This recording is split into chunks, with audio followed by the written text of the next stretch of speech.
Okay, so for 9.3 area of composite figures, we have to keep in mind our formulas. Now, your formulas are something you should be familiar with from the previous years, but if not, here they are written out for you. You need to know triangle. Triangle is area equals 1/2 the base times height.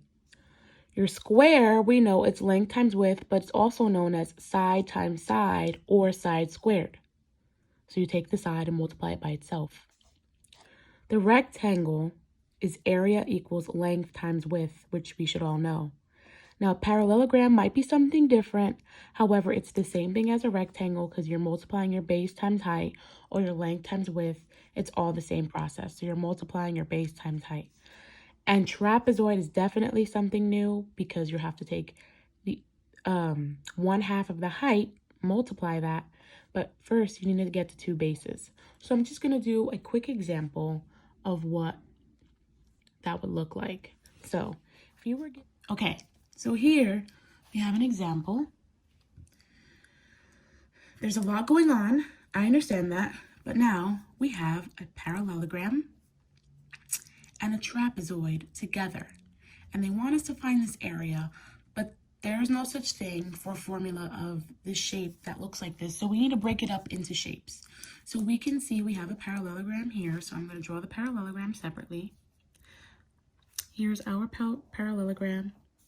And they tell us that the top is 10 centimeters. Now, notice these two lines that they put on the top and the bottom. These two lines, being that they both have 2, means and indicating that they're both the same. So I'm just going to go ahead and fill that in, that the top and the bottom are identical. And if you look here, these have 3. So wherever you see the 3 lines, which is right here, those are identical. So if this right here is 3 centimeters, then this must be 3 centimeters. And here, this is just indicating that the height of the parallelogram is 1.5 centimeters. Okay.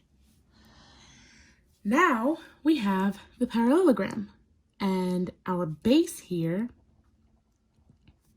is equal to 10 centimeters, and our height is equal to 1.5 centimeters. So all in reality, the length of this right here is just put in there to throw you off. So remember, our formula for a parallelogram is area equals base times height. So now that I know my base and now that I know my height, I take my base, which is 10, times 1.5, and I should get the area, 15 centimeters squared. Do not forget that squared. Now this is just the area of the parallelogram. Now I need to find the area of this trapezoid. So again, I'm going to go and draw the trapezoid. So it looks something like this. Okay, and here we have 2 centimeters, 4 centimeters. This was 10 centimeters, 5 centimeters, and 7 centimeters. So I'm going to put this area of the parallelogram to the side, and now I need to find the area of our trapezoid. So the area of a trapezoid, base, if we remember the formula, trapezoid is equal to the area equals 1/2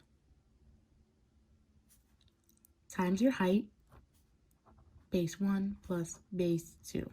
So there's 2 bases, right? One is longer than the other. That's why we have 2 different bases here. So we need to identify first, what is my base 1? So base 1 in this situation is 7 centimeters. Base 2 is equal to 10 centimeters. Now we have our both bases. We need to establish what our height is. Our height, in this case, is 1.5.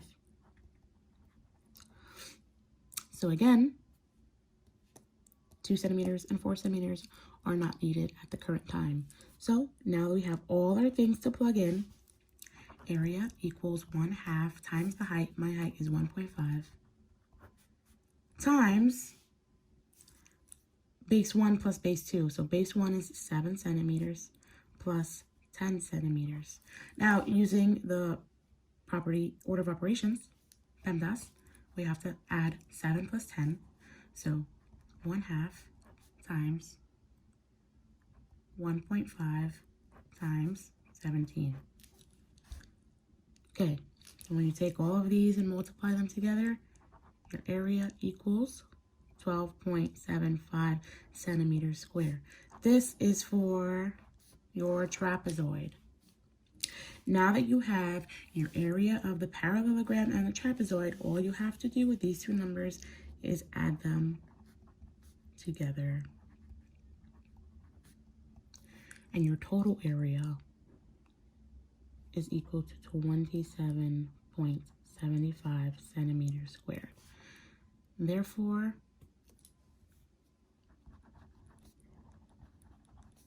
the area of the figure is 27.75 centimeters squared. So remember, whenever you're given a weird shape that looks like this, split them up into 2 shapes and use your formula for each one.